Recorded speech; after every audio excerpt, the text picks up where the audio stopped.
record. I'd like to thank the organizers for the wonderful conference and the opportunity to speak here. So my talk is based on a long-term project which we started Vladimir Retach maybe 20 years ago, when we tried to non-commutative all clusters, but so far we succeeded in many cases, clusters related to surfaces, and actually rank 2 clusters, which I'll explain in more details. So then we continued this project with Min Huang, who joined us to explain how to get the punctured surfaces, which is a very different word from unpunctured ones. And I hope to get an idea, to give an idea what this means.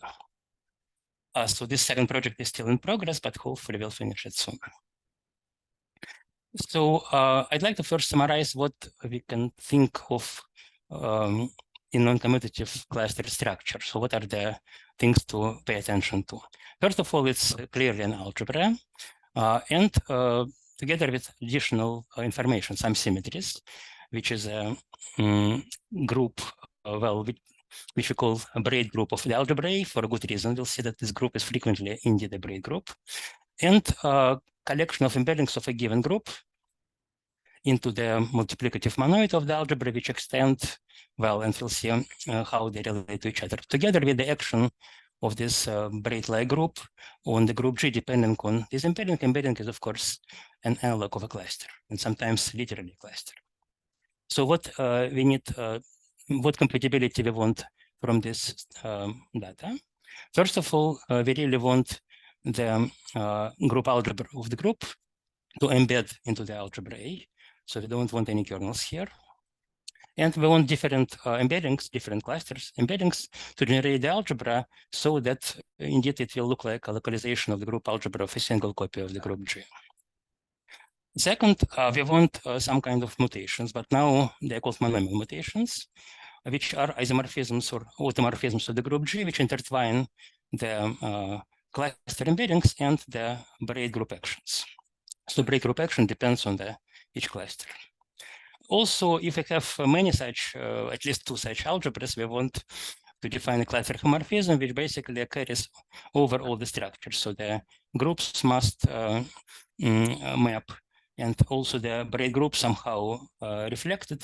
So there is a notion of relative braid group, which consists of all those elements in the braid group, which preserve the kernel of the natural homomorphism of the underlying groups. But this will come naturally. The moment we see such homomorphism, we'll recognize it's a cluster 1.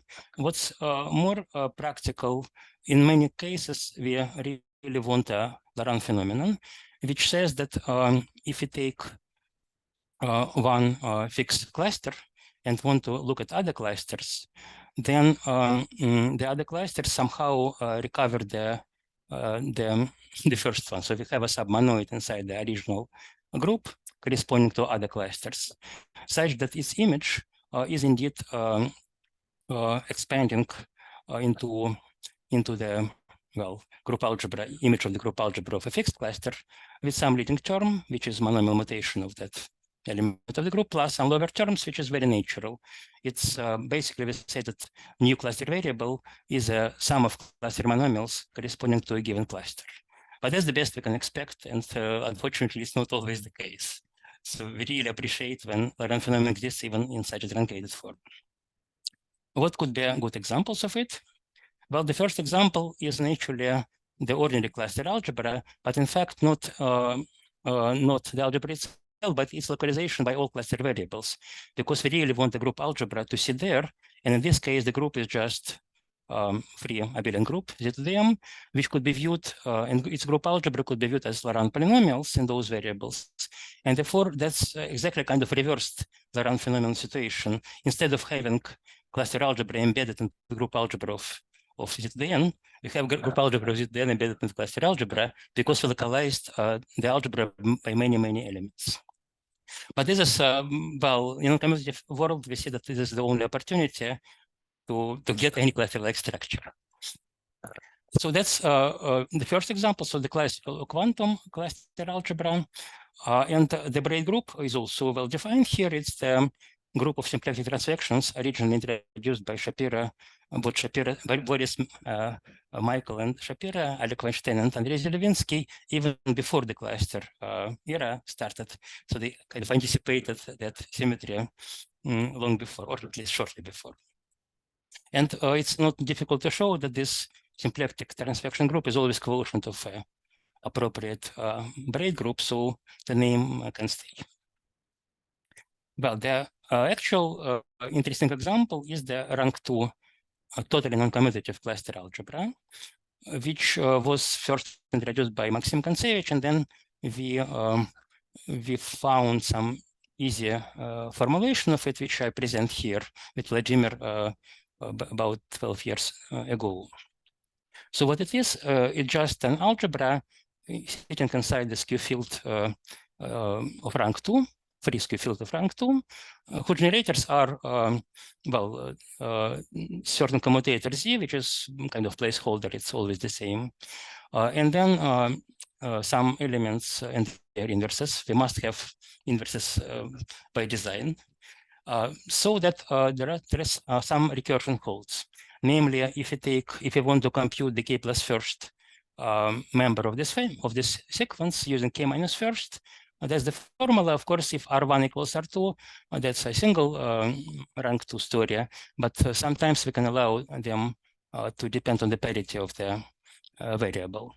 Actually, there is a very cute relation, monomial one, that the neighboring variables will really form a cluster, in the sense that if Z was central element, that would be a quantum cluster.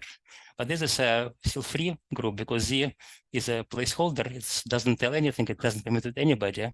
So the neighbors yk and yk plus 1 will definitely form a cluster, and we'll see it in the more systematic way. So the initial cluster is the free group y1, y2 embedded in the natural way to this cluster algebra.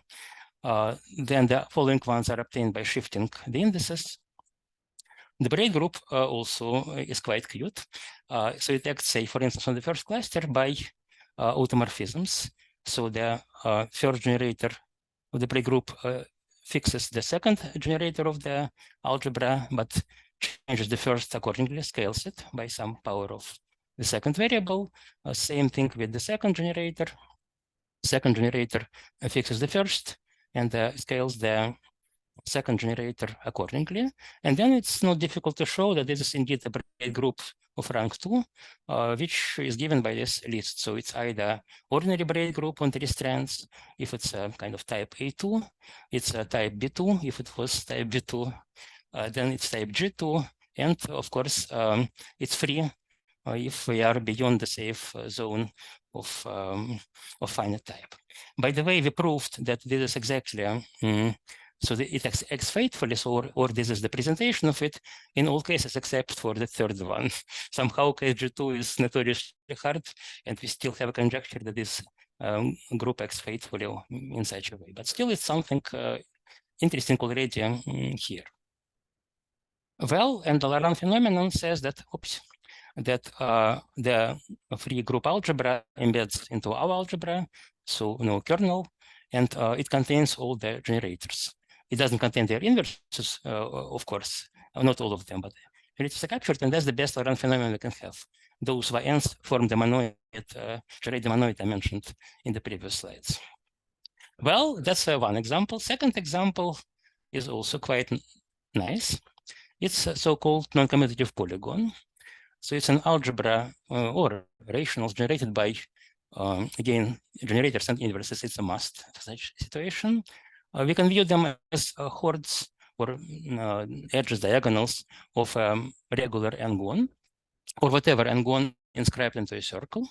And they satisfy 2 types of relations.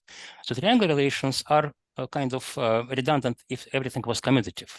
For instance, if xij's were commuting and xij equals xj, this relation disappears. It is purely non-commutative phenomenon.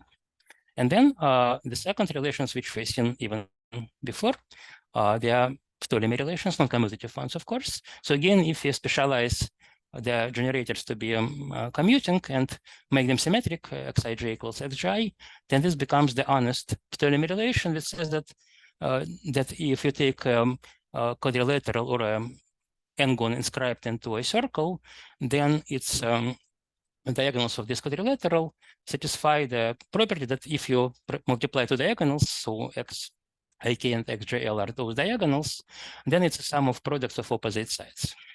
So this is purely non-commutative, non-commutative inscribed polygon, if you like. Well, cyclic order means that we really see it in clockwise or counterclockwise order. It doesn't matter. And of course, there is an anti-involution here which reverses the direction. So think of this xij as some kind of non-commutative geodesic length, and non-commutative even in the sense that if you measure it from I to j is different from the one from j to I. Another feature of these relations is that they are kind of homogeneous. If you think that xij has is kind of a morphism in a category from object I to object j, then inverse, say, for instance, of xij is a morphism from j to I, and they are composable in a natural way, right? So we can think about this as happening in such a category or a groupoid even, well, a Billion category maybe, and that's what we expect for all relations in all such algebras. They are categorically graded. Well, and this anti-involution kind of is obvious because if you just see the relations, they are symmetric. If you can read them from the right to the left or from the left to the right, with the same result. Well, the clusters in this, well, commutative first and then commutative ones are naturally labeled by triangulations of the corresponding n-gon. And we'll see examples later. So the cluster group is actually free of rank 3 and minus 4.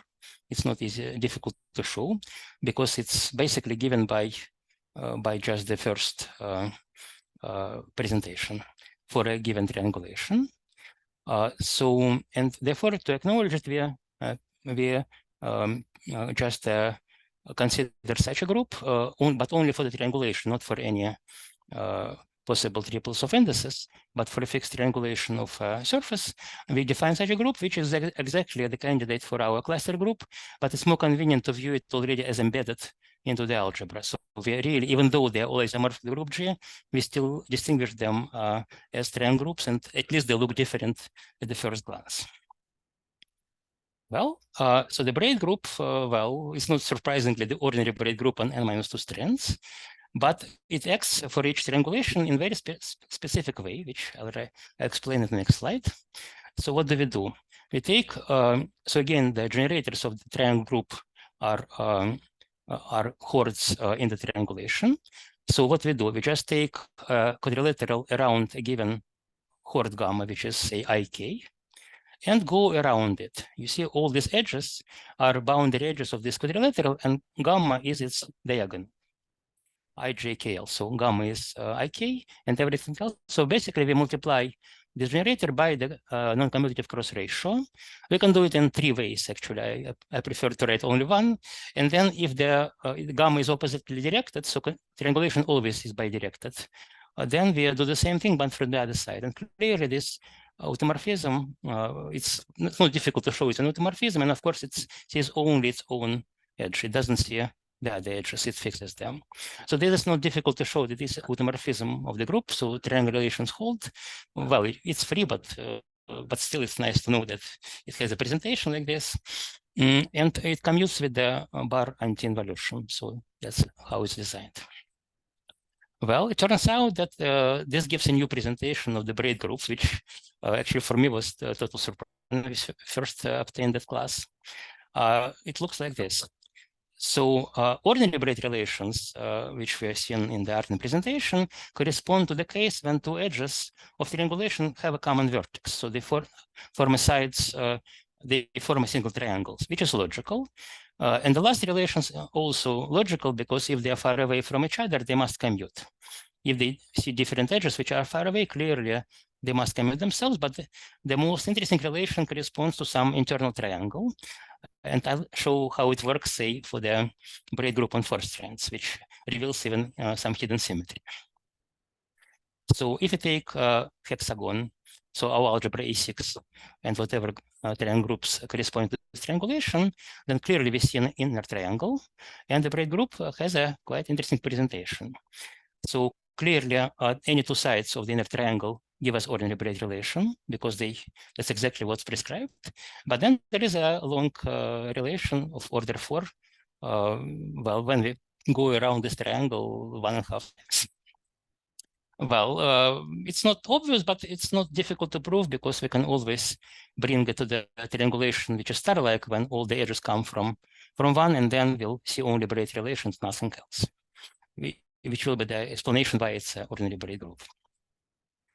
So then I'd like to introduce the main kind of objects from the integrable systems point of view, the angles, which actually allow us to give a new presentation of the algebra, and also will serve as conserved quantities or integrals of the motion.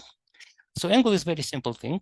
It's, well, first of all, commutative version of it was defined by Penner a while ago. It's called h length. So these xij's could be called lambda lengths, and angles could be called h lengths, but it's not.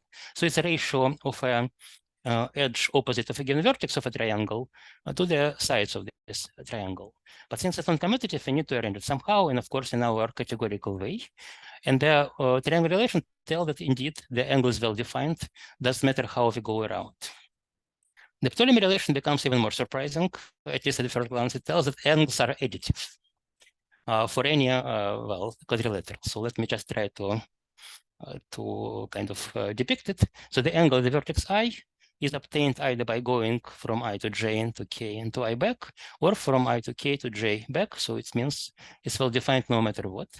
And then the Ptolemy relation, if you write it and use the well definedness of the angle, says that the angle of the vertex I, so the angle in triangle IJL, is the sum of angles in triangle IJK and ILK. So for me, it was also a surprise when I learned that even commutative Ptolemy relation can be viewed as an additivity of the angles. Well, so then we can define the total angle at each vertex of our polygon as indeed either, well, the sum, if you like, or the angle in the corresponding triangle, which is near the, well, which has the two boundary edges and one non-boundary edge. Also, it's really cute. This additivity proves that if you consider the non-commutative clusters, which I'll say more about, namely the embeddings of the natural embeddings of the group T delta into the algebra AN, then the angles are in the image of a such embedding. Why? Not total angles, because each total angle can be broken into sum of angles along the triangulation. But each angle along triangulation is monomial. It's an element of the group. So definitely it's in the image. So that means it's already a very nice invariant, which we should really follow when we consider this cluster embeddings or mutations. Well, now that that exactly the long-commutative Laurent phenomenon which I mentioned before, so we have a natural embedding of the group. Just every Tij becomes Xij for the triangulation delta. That extends to a homomorphism of algebras. And it's injective. It's not totally obvious. In commutative setting, of course, it's kind of obvious, but in non-commutative, it's not so.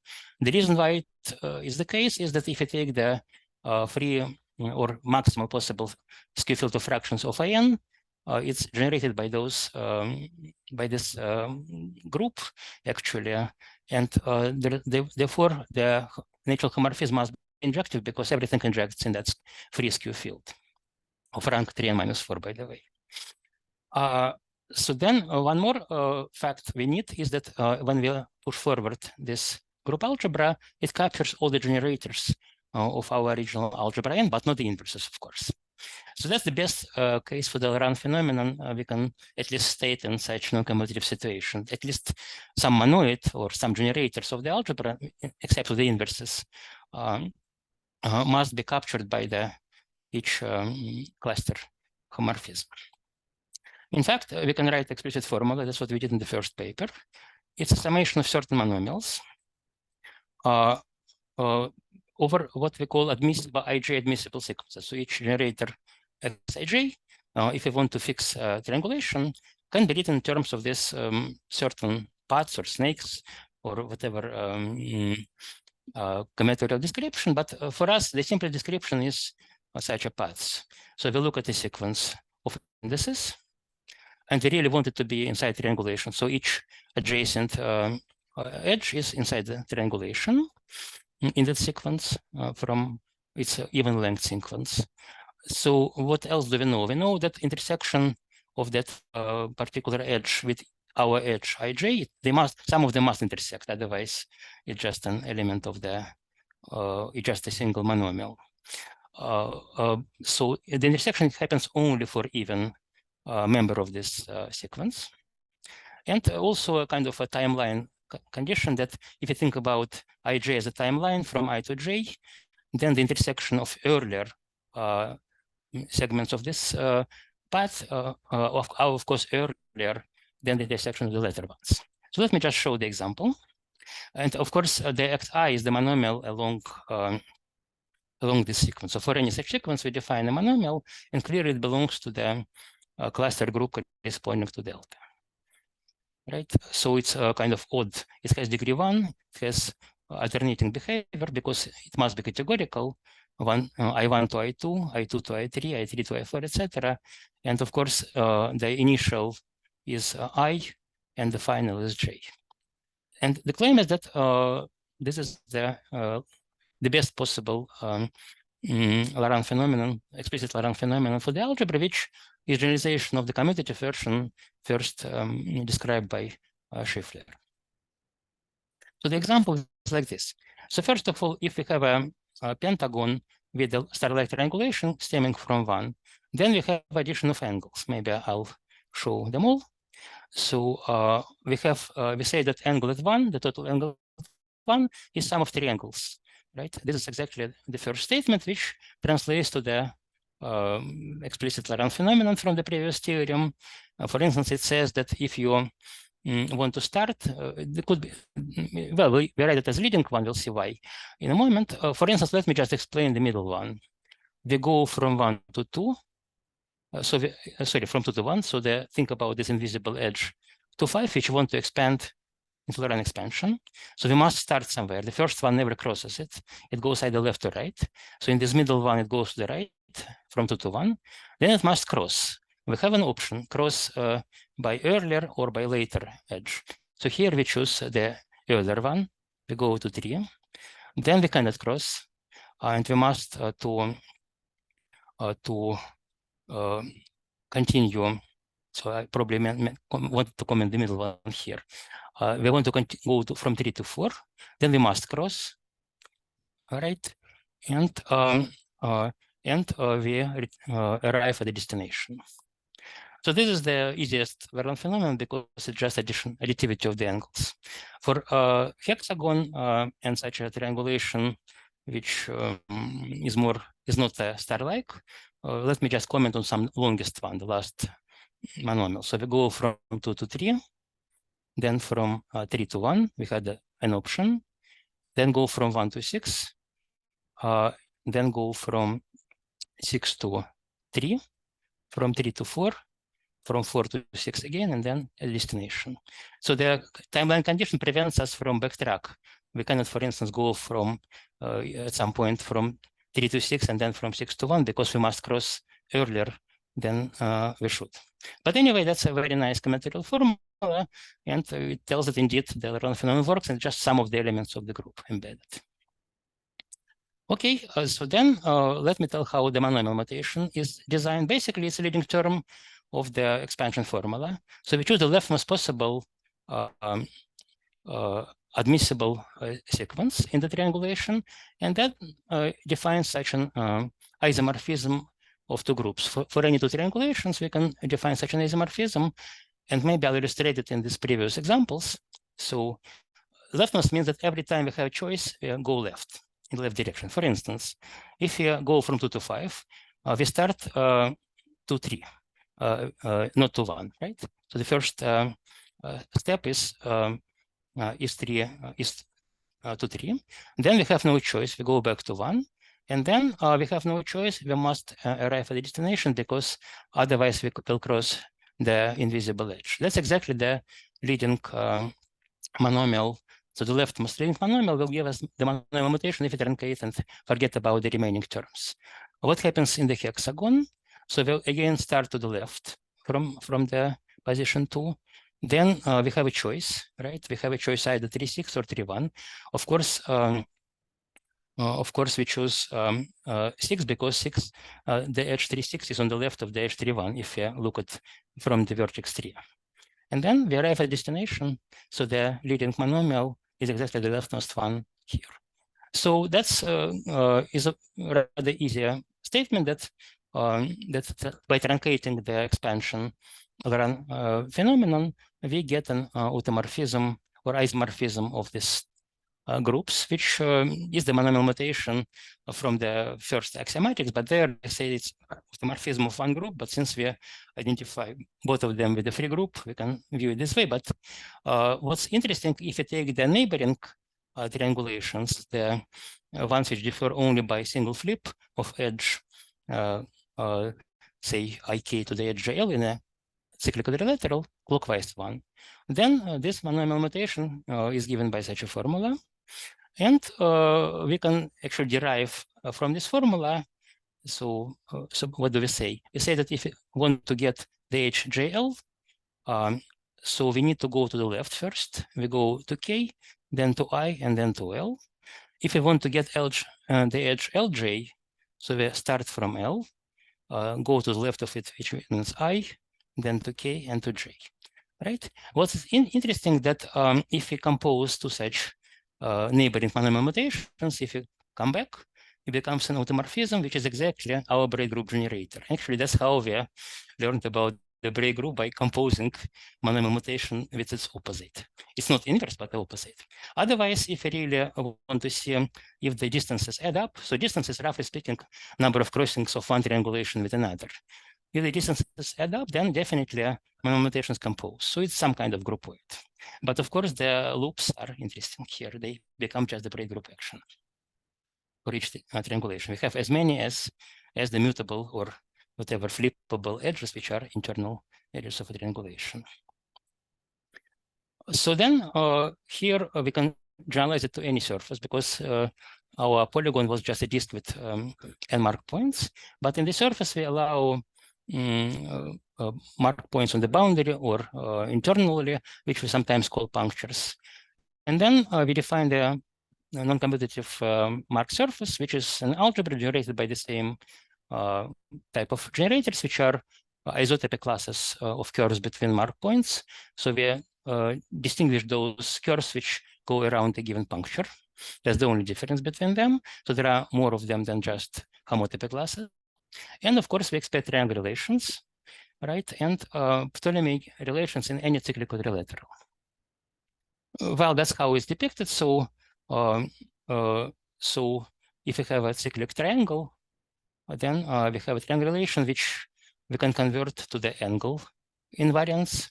So angle is given by any two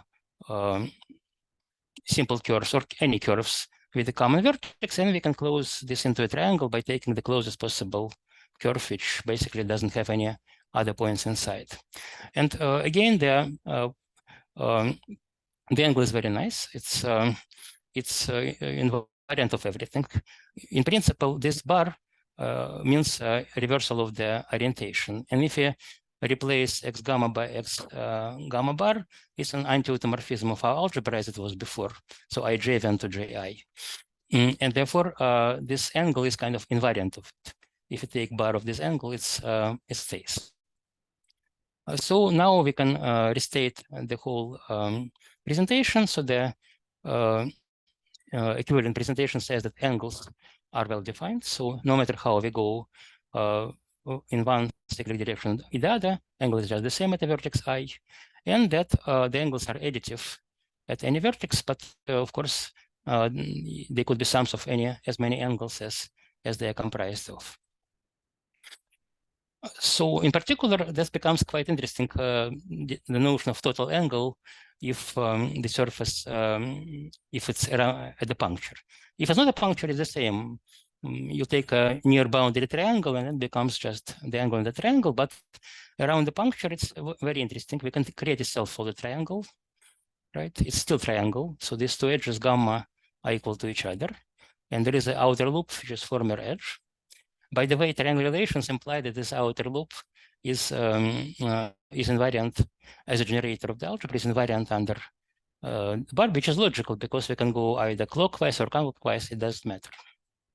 And so the angle is defined this way.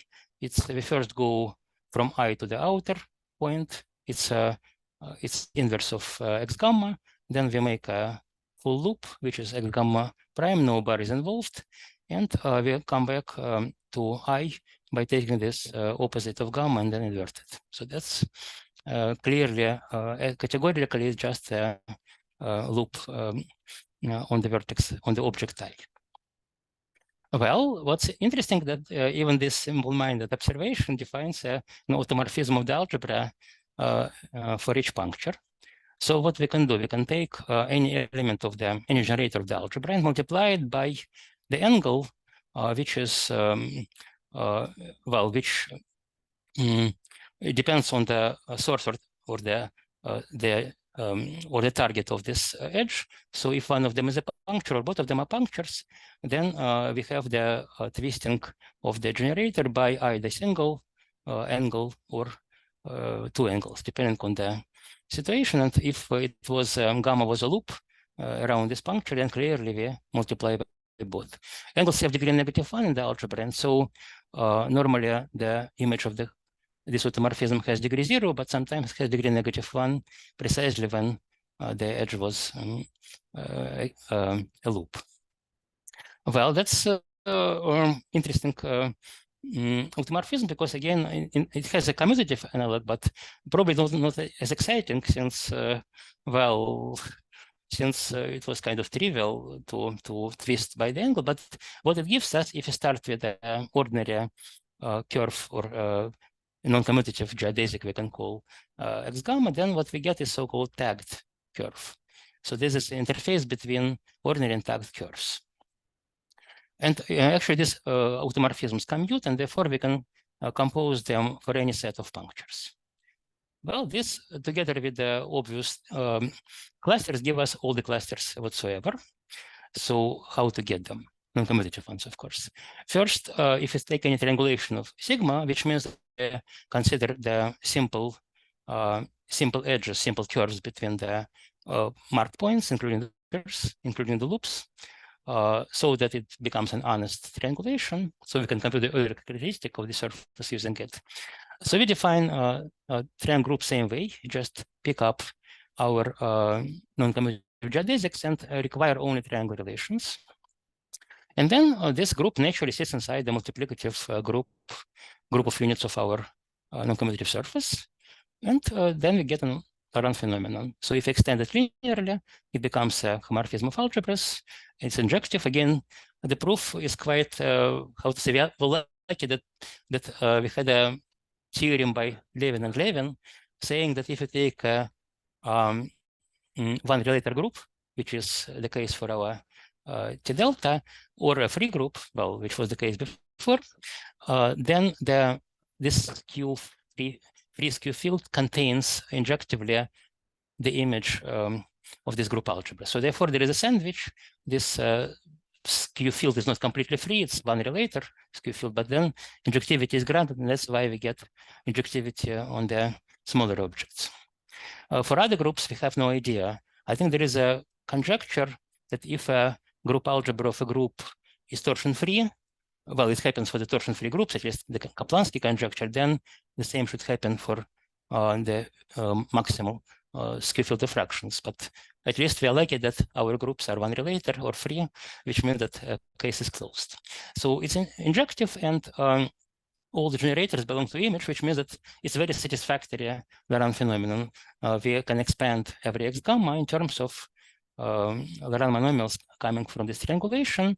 And in fact, the same story, and actually the same proof as for the non-commutative polygon, that element x gamma is sum of monomials corresponding to Laurent monomials corresponding to given triangulation. Another reason, at least another way to see this formula is that our non-commutative surface is functorial. So if we have a, say, map from a disk with no punctures into our surface, which means that means that we have a homomorphism of non-commutative polygon to our surface, and then everything which was Laurent there carries over to the Laurent in a given non-commutative surface. So it's for free. We don't even have to prove it because it's a part of the functoriality of the construction. Well, same story. If we look at each individual total angle, it can be written as a sum of angles along the triangulation, and then its symmetry is indeed in the it is in the image of any of these group algebras of any cluster. So it's a very good citizen in the cluster algebra. So in the punctured case, we can define clusters by twisting these clusters with automorphism phi p for any set of punctures. And that becomes a new kind of clusters which actually fill the gap. Originally, these tagged clusters were defined by Famin, Shapiro, and Thurston, and they have pioneering work on surfaces with punctures. And that's exactly what we need to finish up the cluster story. Actually, let me show how it works for once punctured triangle. So sigma nk denotes k times punctured disk with n boundary points. So if it's triangle, then we have 14 clusters. Some of them are ordinary triangulations, some of them are tagged. You see, the first 4 are ordinary, and they have a kind of mirror which is tagged. So basically, we declare the middle vertex to be tagged, and then everything which comes into it is declared tagged. This symbol means tagged edge. But then there are 6 more clusters. What they correspond to? Actually, this is a hidden self-fold triangle. So instead of writing a self-fold triangle here, which we could, it's an ordinary triangulation, we replace the outer whatever bar invariant loop by this second parallel tagged edge. So that's the, well, they obtained by symmetries of the triangle from each other, and they form a kind of single set of cluster of clusters. But if you have one puncture, it's a cluster type D, Dn actually, if n is number of boundary points. But if you have 2 punctures, it's already infinite. So there are infinitely many triangulations of such a twice or more times punctured surface. Well, so monomial mutation is defined same way. So we take the Laurent phenomenon, look at the leading term, and choose the leftmost possible direction because surface is oriented, and we know what is left, what is right. Right? We just think about the normal looking at us, and then we stay in whatever vertex and decide what is on the left, what is on the right of us. So then, same story is played. Once again, we have neighboring triangulations. I think it's, I don't know, it's a Spanner theorem that they all obtained from each other by single flips in each quadrilateral. And we use the clockwise one for obvious reasons. And then what we get is, again, an automorphism, which we call T sub gamma. If you flip H gamma to H gamma prime in quadrilateral, then we call it T sub gamma. It's automorphism of original triangle group T delta. Well, that's exactly what generates our braid group. And this is probably the easiest definition, even though it depends on the choice of triangulation. Monomial mutations move the braid group actions to each other, and therefore what we get is a cluster independent definition. Right? So they're all isomorphic to each other by all the monomial mutations. Well, that's good. Now let me show some of these braid groups. So if it's a disk with one puncture, as I already mentioned, the corresponding group is of type D. It's an ordinary Artin braid group of type D. So for every Dynkin diagram or Coxeter graph, we can define and we can define the braid group of this type. Well, unfortunately, we say quotient because we cannot prove it's the braid group of type D action is faithful, but we conjecture it. If we have two punctures, this is more interesting one. It's a affine type D braid group. Again, so far we cannot prove it's faithful version of that group. And finally, the one which we can also recognize, if we take a cylinder, which is unpunctured with p points on one boundary and q points on another, then this is just, well, it's symmetric.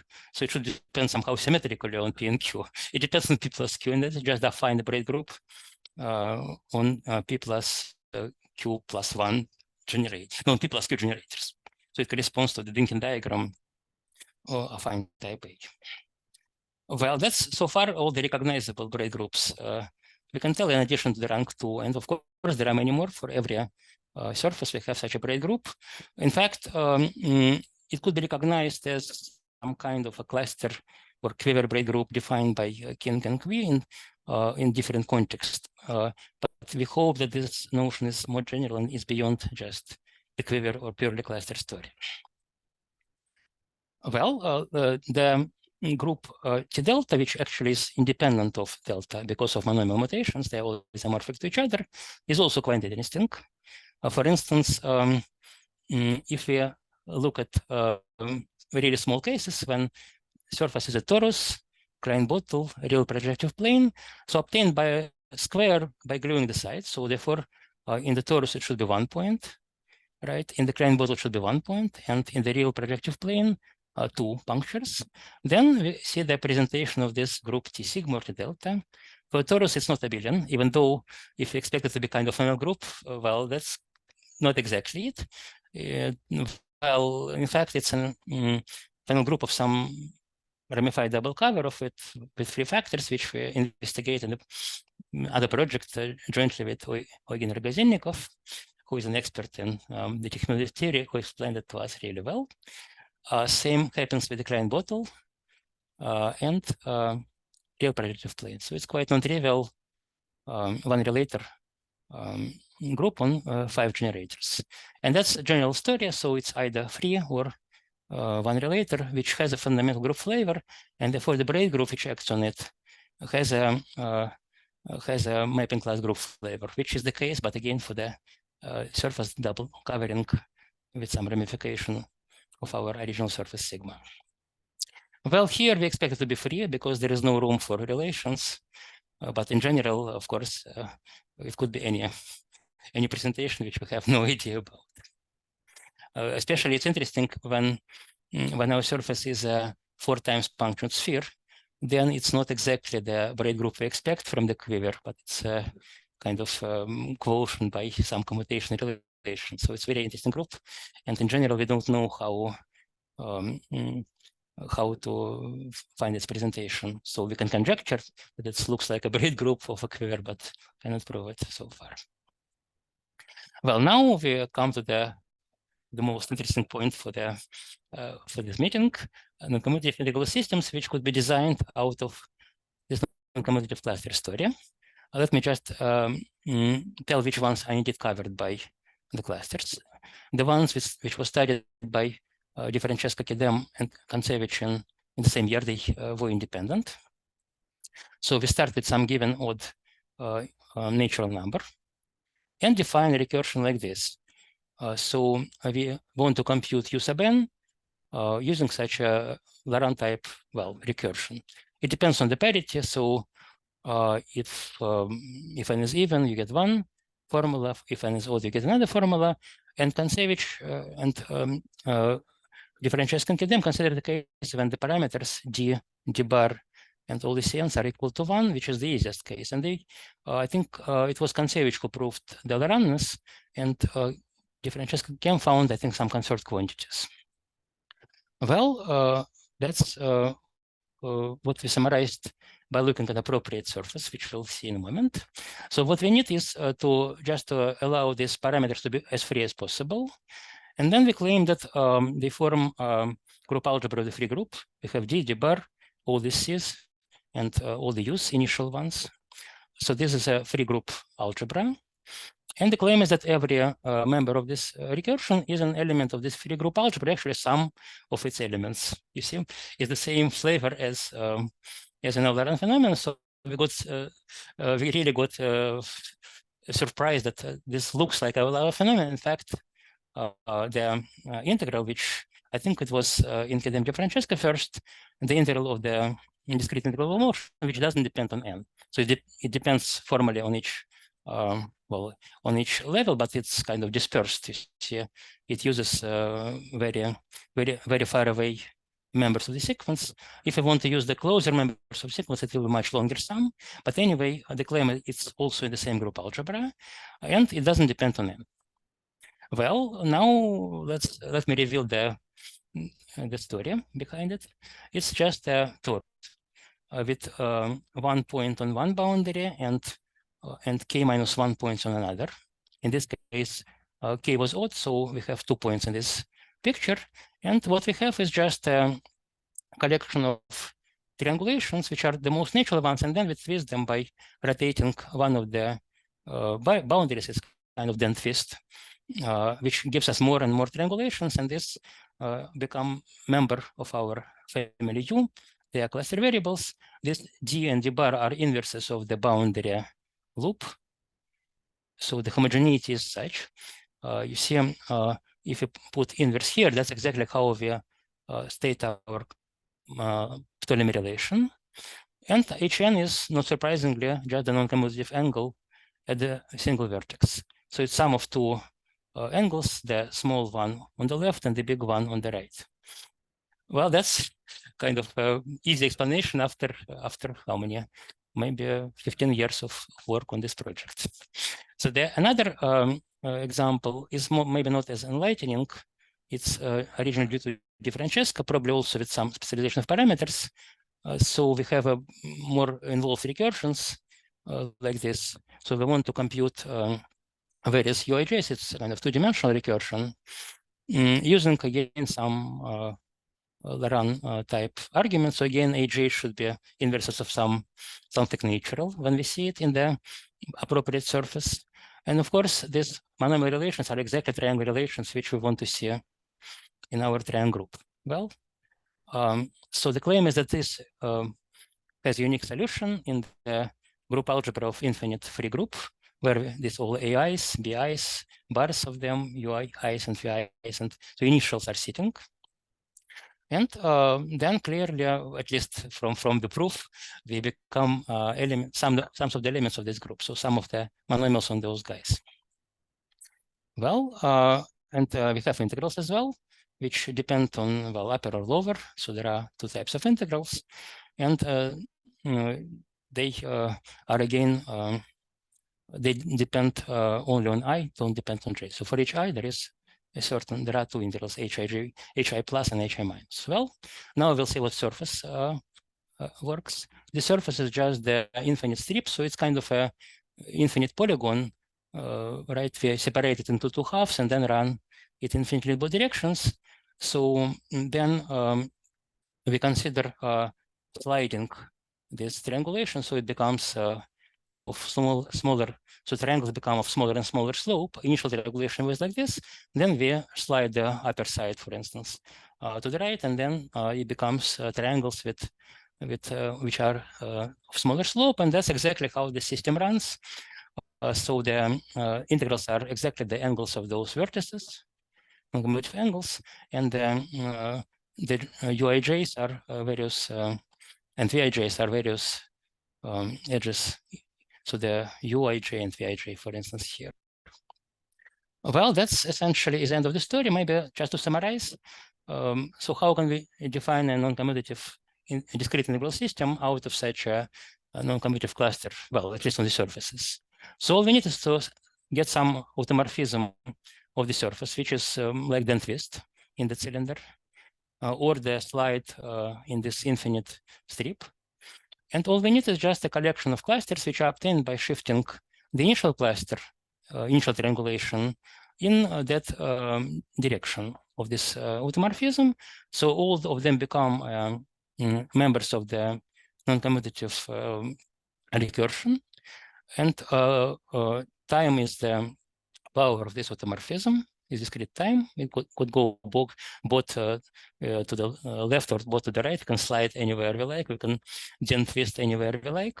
And then clearly the angles at whatever points are invariants of this one, so they don't depend on the triangulation, and so they become discrete integrals. Well, that's and non-complex Laurent phenomenon guarantees that every new edge of every new triangulation is Laurent polynomial in the given initial one. Well, at least I hope we can design many more discrete integral systems this way, commutative or not. And at least it's a toolkit which helps to do so. Thank you.